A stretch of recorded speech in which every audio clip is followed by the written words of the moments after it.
How's it going, everybody? Happy birthday. Thank you. I was the only one who remembered out of everyone here. Thank you all for having me. I'm really excited. I know the majority of you don't know me, so I want to take the time to introduce myself, tell you a little bit about me. My name is ATEEQ REHMAN. Unless I'm not in the mood to fly that day, then it's Muhammad ATEEQ REHMAN.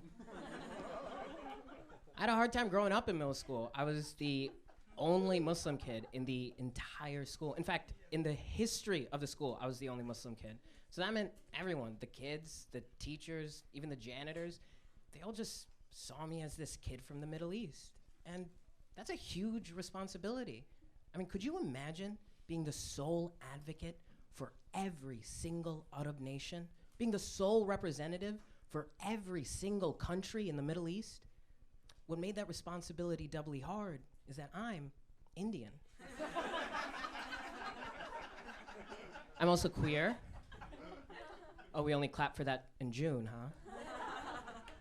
But no, it's too late.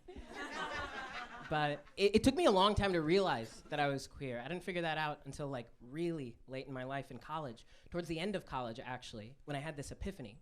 Sorry, penis in me. Turns out I'm more than just an ally. Homophobic straight people make me laugh because like their whole thing is they don't like whenever they see any queer representation or they see a movie that's about gay people, they're always like, they're shoving it down our throats. They're shoving it down our throats. Shoving it down our throats. What a gay way of putting it. Something else about me is that I'm in my 30s. Even though I'm 26. I don't say that to like be an asshole. It like this is not how 26 should feel. Things really hurt. A couple of months ago, I slept wrong. I didn't know there was a wrong way of doing that.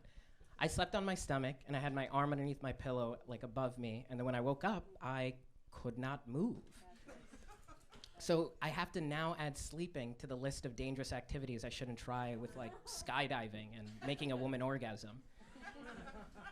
But I've been trying to be more active. I didn't say anything when Lizzie asked because I'm afraid of public participation, but I did run the Chicago Marathon. I was behind the scenes in administration. Yeah, my rear window ticket or rear window sticker was just a clipboard and a pen, but I still worked up a sweat. But I used to be a lot more active. I played football in high school, believe it or not. And admittedly, I didn't play it for like the traditional reasons to like, hey. Oh, American football. I didn't know we had an international audience tonight. Just to make it clear. Yeah, I went to go play soccer and they said, I don't think so. And then I went home and that's truly what happened. There's no joke to that. They had enough people is what they told me, and it wasn't true. But I played American football, but I didn't play for the traditional reasons to like hit, to get hit. You know, I played for the huddles, or as I like to know them as, group hugs.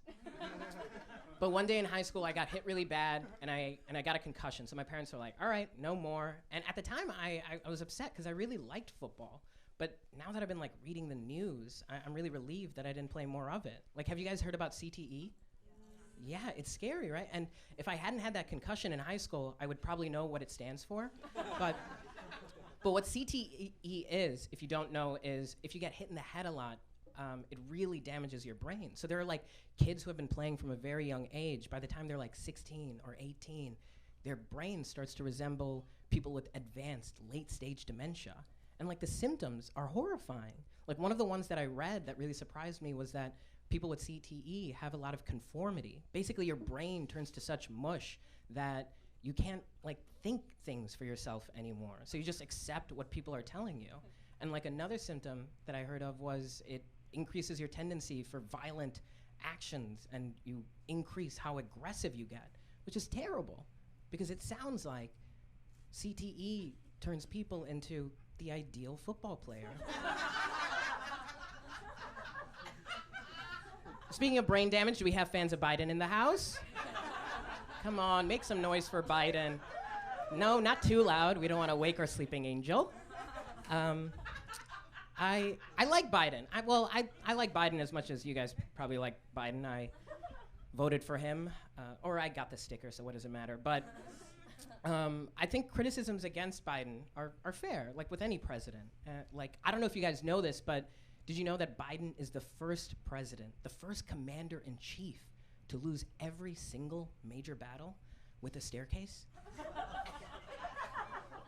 But I do think that some criticisms against him are a little bit unfair, or they're like silly. I don't think we need to worry about them, like the ones where people are like, really? This is the guy who knows the nuclear launch codes? And it's like, dude, just because they tell him the codes doesn't mean he knows the codes. Like, the way that I imagine it happens is every single morning Secret Service walks in and they're like, good morning, Mr. President. We hope you slept well. The nuclear launch codes for today are Alpha, Omega, _ freedom, with the 3s in place of the E's. Exclamation point, got it? And then they confuse his tremor for a nod, and that's at 8 a.m. But then by noon that day, he's forgotten both the codes and a core childhood memory. I've been trying to be good, or actually, hold on. Do you guys remember the way Kamala Harris used to laugh? Like, Kamala used to laugh a lot in the beginning of the campaign. And I'm not gonna do an impression because this has been going pretty okay and I don't wanna ruin it. But to give you an idea, Kamala would laugh like with the giddiness of a sugar baby, realizing that her sugar daddy is about to pass and all of her dreams are going to come true. Like, she saw 78-year-old Biden was like, I'm going to be the first female president. But I cannot remember the last time I saw her laugh. Do you guys? Do you guys think she stopped laughing because she realized that even if Biden were to die, we'd probably still let him serve? But I've been, like I said, I've been trying to be good to my brain, trying to be good about any cognitive decline, kind of trying to stay on top of it, stay as sharp as a tack. They say that a learning mind is an agile mind, is a young mind. So we've had a lot of comedy. You're in store for a lot more comedy. So I've been learning a new fact every day. And if it's all right with you guys, I just want to leave you with the fact that I learned today. Is that cool? Yeah. It's a geography fact. Did you guys know that New York, the city proper, is the point on Earth furthest from any niceness? I was in New York a couple of summers ago, and it was a gorgeous day. It was a perfect day. Like, you know those days where you can't be overdressed or underdressed, whether you're in the sun, whether you're in the shade. And on this perfect day, me and my buddy, we were in a New York park. And if you've never been to New York, what you need to know about their parks is that they're usually huge, they're crowded, but there's enough room for everybody. So on this perfect day in this New York park, me and my buddy, we were sitting out on the grass, and just a couple feet in front of us, out on the sidewalk, was this baby, seemingly walking for the first time. You know those like shaky, uncertain steps, big gummy smile, pink bow, white frilly socks, no shoes, which is disgusting.